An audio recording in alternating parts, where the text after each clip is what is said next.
साथियों नमस्कार। उत्तर प्रदेश अधीनस्थ सेवा चयन आयोग लखनऊ की तरफ से विज्ञापन जारी हुआ है और ये विज्ञापन है प्रारंभिक अर्हता परीक्षा यानी कि पीईटी 2025 के लिए। विज्ञापन के प्रकाशन की जो तिथि है वो 2/5/2025 है। पंजीकरण यानी कि जो रजिस्ट्रेशन की प्रक्रिया शुरू होगी वो 14 मई से शुरू होगी। शुल्क और समायोजन आवेदन में संशोधन की जो अंतिम तिथि है वो 24/6 है और आवेदन सबमिट करने की जो तिथि है वो 17/6 है, यानी कि पूरे एक महीने तक पीईटी के फॉर्म भरे जाएंगे। और इस बार दोस्तों अभी विज्ञापन जारी हुआ था, ये जो आप पीईटी का एग्ज़ाम देंगे ये 3 वर्ष के लिए इसका जो स्कोर कार्ड है वो वैलिड होने वाला है।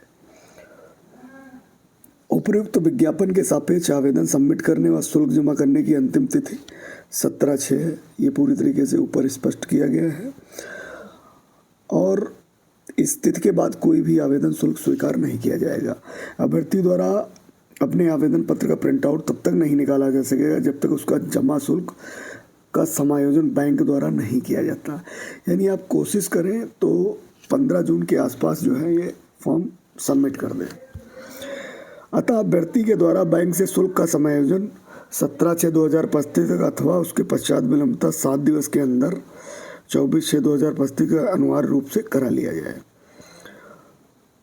अब बात करते हैं ऑनलाइन जो आवेदन होने हैं वो ऑनलाइन आवेदन होंगे। यहाँ पे इनकी वेबसाइट दी हुई है, आप देख सकते हैं। यहाँ से आप ऑनलाइन आवेदन कर सकते हैं।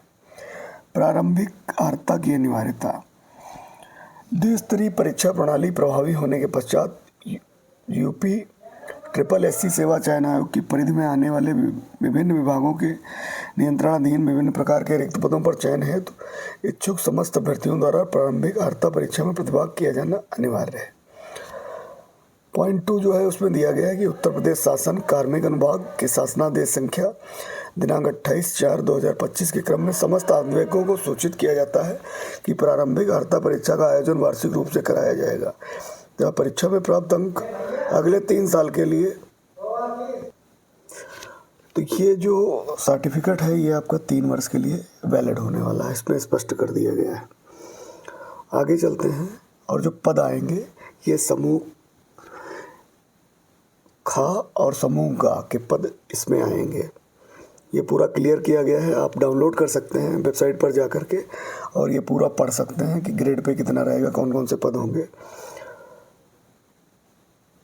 आगे जो इसमें जो प्रोसेस होगा वो समझ लीजिए। कैंडिडेट रजिस्ट्रेशन, उसके बाद फ़ोटो अपलोड हस्ताक्षर करना होगा, फॉर्म के शेष विवरण का भरा जाना यानी जो बचा हुआ है उसके बाद वो सबमिट होगा और फिर जो है फीस भुगतान होगा, फिर एप्लीकेशन फॉर्म सबमिट करना पड़ेगा।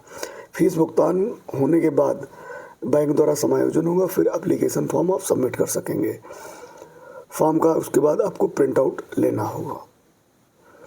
18 से 40 वर्ष के अभ्यर्थी जो है इसको भर सकते हैं और यहाँ पर पूरा प्रोसेस दिया हुआ है किस तरीके से आप जो है कर सकते हैं, इसको डिटेल में दिया गया है। यहाँ पर फोटो तथा हस्ताक्षर अपलोड करना है, इसका स्क्रीनशॉट आप ले सकते हैं। ये पूरा इसमें क्लियर दिया हुआ है, इसको पुश करके भी पढ़ सकते हैं। कितने केबी का होना चाहिए, 50 केबी से कम और 100 से अधिक, 100 केबी से अधिक ना हो। ये पूरी डिटेल है।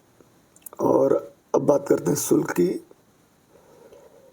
तो शुल्क यहाँ पर जो लिया जाएगा वो सामान्य श्रेणी के लिए आवेदन शुल्क है 160, प्रोसेसिंग फी यानी कि टोटल 185 रुपये, ओबीसी के लिए भी 185 रुपये, अनुसूचित जाति के लिए 95, अनुसूचित जनजाति के लिए 95 और दिव्यांग के लिए 25 रुपये ये आवेदन शुल्क लिया जाएगा।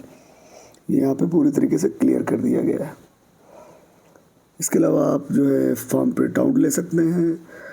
नो योर स्टेटस के सेगमेंट में जाके प्रिंट डिटेल एप्लीकेशन फॉर्म उसको सब ले सकते हैं और कोशिश करिएगा जो फोटोग्राफ आप लगाएं वो लेटेस्ट ही लगाएं।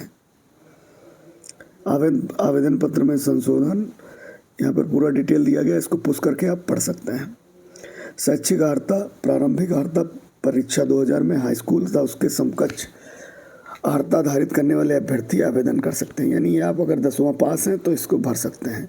अतः ऐसे अभ्यर्थी जिनके द्वारा आवेदन पत्र सबमिट करने की अंतिम तिथि से पूर्व हाई स्कूल तथा उसके समकक्ष की अर्हता धारित कर ली गई है तो प्रारंभिक अर्हता परीक्षा 2025 के हेतु आवेदन करने के पात्र होंगे। यानी कक्षा 10 से ज़्यादा आप पास हैं तो इसमें आप फॉर्म भर सकते हैं और 3 वर्ष के लिए ये जो है आपका सर्टिफिकेट रहने वाला है।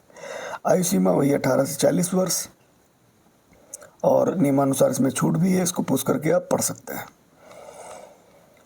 ये बहुत सारी चीज़ें हैं। इसके लिए पाठ्यक्रम का भी वीडियो जो है जल्दी आपको वेबसाइट पे इस चैनल पे देखने को मिलेगा।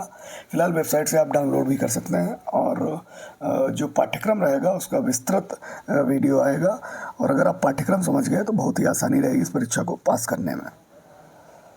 स्कोर की वैधता के लिए ये पूरा क्लियर है। पहले 1 साल की वैधता होती थी लेकिन अब 3 साल की वैधता होने वाली है। और भी बहुत सारी चीज़ें इस विज्ञापन में है। विज्ञापन में पूरा क्लियर है, इसको डाउनलोड कर लीजिएगा। जो चीज़ें समझ में ना आ रही हो वो आप जो है कमेंट कर सकते हैं। अब बात करेंगे इसके जो है पाठ्यक्रम की। वैसे तो मैं डिटेल इसके वीडियो बनाऊंगा एक, लेकिन फ़िलहाल आप देख सकते हैं कि 5 अंक का आपका भारतीय इतिहास आएगा, भारतीय राष्ट्रीय आंदोलन 5 अंक का, भूगोल 5 अंक का आएगा। इसके अलावा इकोनॉमी जो है 5 अंक की आएगी और लोक प्रशासन संविधान भी 5 अंक का आएगा, सामान्य विज्ञान भी 5 अंक का आएगा, प्रारंभिक गणित अंकगणित भी 5 अंक की आएगी, सामान्य हिंदी 5 अंक की आएगी, सामान्य अंग्रेजी 5 अंक की, लॉजिकल रीजनिंग 5 अंक की और करंट अफेयर ये बहुत इंपॉर्टेंट है। करंट अफेयर आपका 10 अंक का आएगा। सामान्य जागरूकता यानी कि जीए जो है उसमें क्लियर किए गए हैं टॉपिक, ये 10 अंक के आएंगे दोनों। इसके अलावा अपठित गद्यांश 10 अंक का, ग्राफ 10 अंक का और तालिका ये 10 अंक की आएगी। तो इसका सिलेबस रहेगा। और एक बहुत ही महत्वपूर्ण बात कि एनसीईआरटी सीनियर सेकेंडरी स्तर का होगा, यानी कि ज़्यादातर जो है 12th के क्वेश्चन कुछ पूछे जा सकते हैं और 10th के लेवल का रहने वाला है। दोस्तों जो डिटेल वीडियो पाठ्यक्रम का आएगा वो जल्द ही आएगा। फिलहाल आप जो है इस फॉर्म को भर दीजिए। यदि आप हाई स्कूल पास हैं, 18 से 40 वर्ष के हैं तो निश्चित रूप से इस फॉर्म को सबमिट कीजिए, क्योंकि इसकी वैलिडिटी 3 साल रहने वाली है। यानी कि ये परीक्षा होगी, इसमें अगर आपके अच्छे अंक आ गए तो भविष्य में जो वैकेंसी आएंगी उसमें आप फॉर्म सबमिट कर पाएंगे इसके स्कोर कार्ड के थ्रू। चूँकि ये स्कोर कार्ड 3 साल के लिए वैलिड होगा तो मान के चलिए इसमें अगर आपके अच्छे नंबर आ गए तो अगले 3 साल के लिए आप जो है जो भी वैकेंसी आएंगी उत्तर प्रदेश अधीनस्थ सेवा चयन आयोग की तरफ से उसमें आप फॉर्म फिल कर पाएंगे। यानी कि 2025 में अब ये फॉर्म आएगा 2028 में।